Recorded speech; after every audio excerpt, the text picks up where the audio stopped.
Au nom du Père et du Fils et du Saint-Esprit, ainsi soit-il. Dans l'évangile d'aujourd'hui, notre Seigneur Jésus se compare à un bon pasteur. Et c'est pourquoi ce dimanche est surnommé le dimanche du bon pasteur, au cours duquel, souvent, habituellement, nous prêchons sur les vocations sacerdotales et religieuses. Je vais suivre aujourd'hui cette coutume et vous parler de la vocation sacerdotale. Si Dieu a laissé Adam et Ève commettre le péché originel et a laissé l'humanité tout entière tomber dans de profondes misères spirituelles et physiques, c'était en vue de réaliser quelque chose de plus glorieux pour lui et de plus méritoire pour nous. La rédemption de l'humanité, du genre humain, par notre Seigneur Jésus-Christ, le Fils de Dieu fait homme. Dès le premier instant de son existence humaine, notre Seigneur Jésus-Christ a été institué, a été établi comme le souverain prêtre, c'est-à-dire l'unique médiateur par lequel l'homme est uni à Dieu. Le mot prêtre vient du grec presbytéros, qui signifie l'ancien, le seigneur qui dirige une communauté. En latin, on dit prêtre sacerdos. Cela veut dire celui qui donne les choses sacrées. Un prêtre, c'est une personne, c'est quelqu'un qui conduit les gens à Dieu et qui leur donne ce qui est sacré, c'est-à-dire la vie divine. Notre Seigneur Jésus est le souverain prêtre. Il est celui et le seul qui nous conduit à Dieu par son enseignement, par ses exemples, et qui nous donne la vie divine. Cependant, notre Seigneur Jésus-Christ n'avait pas l'intention d'exercer son sacerdoce dans le monde entier et jusqu'à la fin des temps, directement et lui tout seul. Non. Il a décidé depuis toujours de s'associer des hommes pour travailler avec lui à la gloire de Dieu et au salut des âmes. Jésus dit aux apôtres, « Suivez-moi et je vous ferai pécheurs d'hommes. » Et il en a fait ses prêtres. Il leur a donné le pouvoir d'offrir le sacrifice de la messe, le pouvoir de pardonner les péchés, l'autorité d'enseigner tous les peuples. Enseignez toutes les nations, baptisez-les au nom du Père et du Fils et du Saint-Esprit, et apprenez-leur à observer toutes les choses que je vous ai commandées. C'est par ces prêtres, à qui il a donné autorité, que notre Seigneur Jésus dirige son Église sur la terre. C'est par ces prêtres à qui il a confié sa doctrine et ses sacrements que notre Seigneur Jésus sanctifie les âmes. C'est par ces prêtres à qui il a donné le pouvoir de dire la messe que notre Seigneur Jésus s'offre à Dieu comme il l'a fait sur la croix encore et encore jusqu'à la fin du monde. Pas de prêtre, alors pas de messe. Les gens n'auront rien à offrir à Dieu, digne de Dieu pour la satisfaction de leurs péchés, pour obtenir de Dieu les grâces dont ils ont besoin. Pas de prêtre, alors pas de communion, au sujet de laquelle notre Seigneur a dit « Si vous ne mangez la chair du Fils de l'homme et ne buvez son sang, vous n'aurez pas la vie en vous. » Pas de prêtre, alors pas d'absolution dans le sacrement de pénitence, et les gens resteront avec leur conscience douteuse. Pas de prêtre, alors pas d'extrême onction. Les gens affronteront seuls leur agonie, les dernières attaques du démon et la justice de Dieu. Pas de prêtre, alors pas d'autorité directive. Les gens seront comme des brebis sans pasteur. En résumé, supprimez les prêtres, et alors vous détruisez l'Église sur terre. Ce n'est pas pour rien, vous comprenez bien, ce n'est pas pour rien que les prêtres sont les cibles privilégiées des démons. Ce n'est pas pour rien que dans la crise actuelle de l'Église, c'est le clergé qui est la cible principale des attaques. Dieu est infiniment sage. Tout ce qu'il fait est ordonné. Quand notre Seigneur Jésus a promis que son Église durerait jusqu'à la fin du monde, lorsqu'il a dit « Et voici que je suis avec vous tous les jours jusqu'à la consommation du monde », eh bien en même temps, il a promis de partager son sacerdoce avec des hommes jusqu'à la fin du monde. Cela signifie que dans sa sagesse infinie et dans son omniscience, Dieu a déjà prévu, a déjà préparé depuis toujours certains hommes pour le sacerdoce de notre Seigneur Jésus. Et il appelle ces hommes, en leur temps, à accepter volontairement sa volonté. Ce plan, cet appel de Dieu, c'est ce que nous appelons la vocation sacerdotale. Le mot vocation signifie appel, l'appel.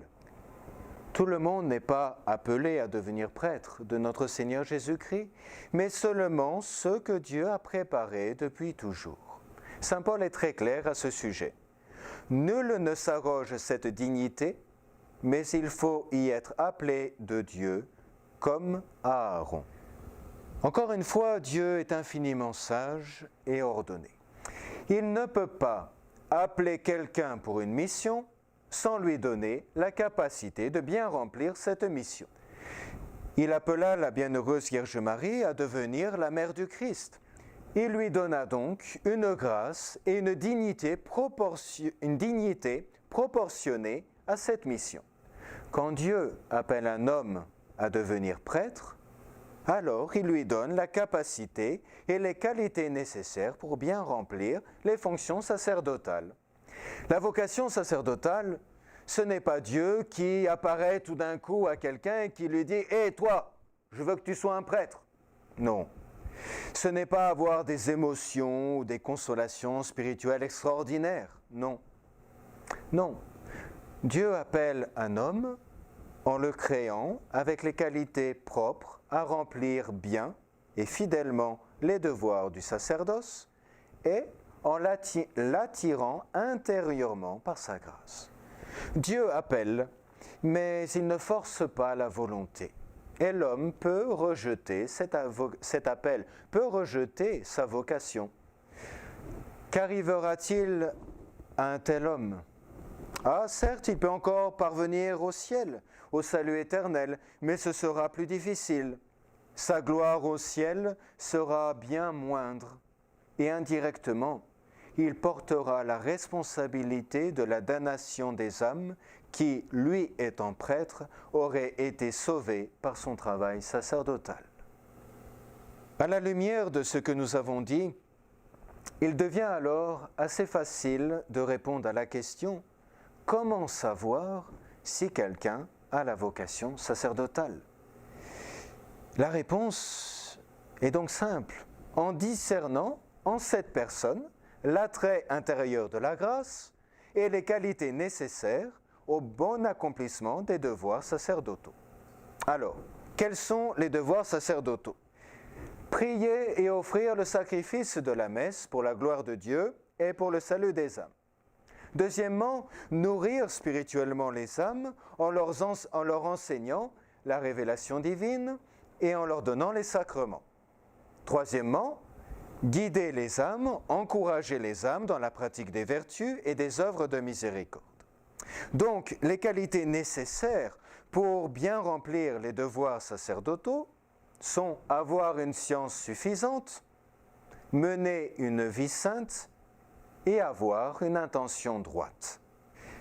La science est nécessaire parce que le prêtre doit enseigner aux gens la science de Dieu, doit les conduire dans la lutte contre les démons et les tentations, doit les aider à prendre des décisions selon la volonté de Dieu.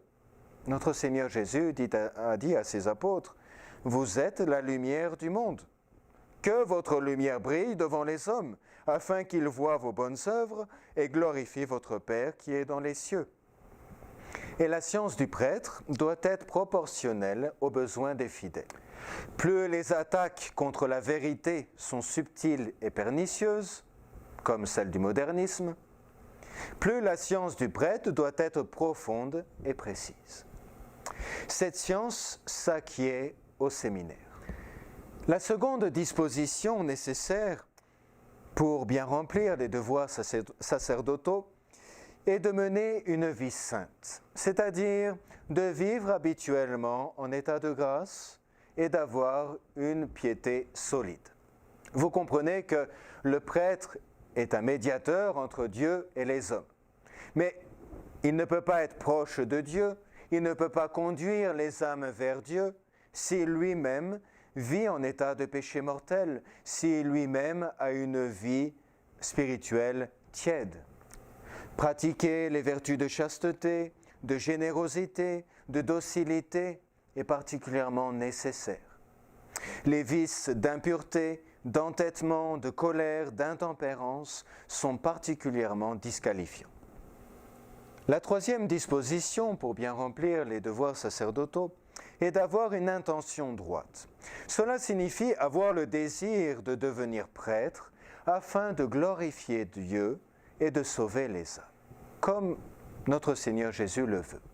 Ce désir ne doit pas être une émotion passagère, mais doit être une volonté claire et ferme, ou tout au moins une volonté, une intention vague mais persistante, un désir qui est ressenti surtout au moment de la prière, au moment de la Sainte Communion.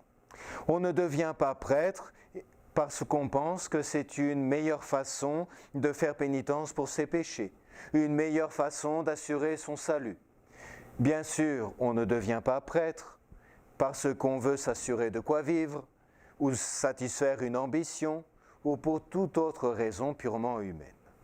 Lorsqu'un jeune homme a ces trois dispositions, de pouvoir réussir dans les études du séminaire, de mener une vie pieuse, de ressentir cet attrait à travailler pour la gloire de Dieu et le salut des âmes, de se donner complètement à ce travail, alors nous pouvons dire que Dieu l'appelle au sacerdoce. Et Dieu attend de ce jeune homme qu'il réponde oui à cet appel. Quand un jeune homme voit en lui-même les dispositions dont j'ai parlé, peut-être hésitera-t-il à répondre oui. Peut-être voudra-t-il retarder son oui à plus tard. Attention, qu'il sache ceci. Si Dieu l'a préparé, l'a créé en vue d'être prêtre de notre Seigneur Jésus-Christ, alors il ne trouvera jamais son bonheur ni son épanouissement personnel dans autre chose, parce qu'il ne sera jamais à sa place. Il aura toujours le sentiment de perdre son temps, il ressentira de la déception et de l'amertume. Quoi qu'il fasse, parce qu'il ne sera pas à sa place, à la place pour laquelle Dieu l'a créé. Aussi, un jeune homme qui voit en lui les dispositions dont j'ai parlé peut ressentir les inclinations naturelles et légitimes de se marier, d'avoir des enfants, de faire un travail intéressant. Et donc peut-être hésitera-t-il à sacrifier tout cela pour devenir prêtre, se disant par exemple qu'il pourra servir le bon Dieu aussi bien en étant justement marié, une famille et en faisant ce travail. Qu'il se souvienne alors de ce que notre Seigneur Jésus-Christ a sacrifié pour son salut, pour lui donner ce qu'il a. Qu'il se souvienne de la promesse de notre Seigneur. Quiconque aura quitté maison, ou frère, ou sœur, ou père, ou mère, ou femme, ou enfant, ou ses terres à cause de mon nom, recevra le centuple et possédera la vie éternelle. Qu'il se souvienne que le salut éternel d'autres personnes dépend de sa générosité à lui à répondre à l'appel de Dieu. Je conclurai ce sermon par une anecdote. Il y avait en France une jeune et jolie femme nommée Catherine de Montalembert. Elle annonça un jour à son père sa décision de devenir religieuse. Elle lui dit « Père, vous savez, j'aime tout. J'aime le plaisir, j'aime l'humour et l'esprit, j'aime le monde, j'aime la danse, j'aime ma famille, j'aime mes études, j'aime mes amis, mon âge, ma vie, j'aime ma patrie. Mais j'aime Dieu plus que tout cela et je veux être entièrement à lui. » Alors son père essaya d'objecter.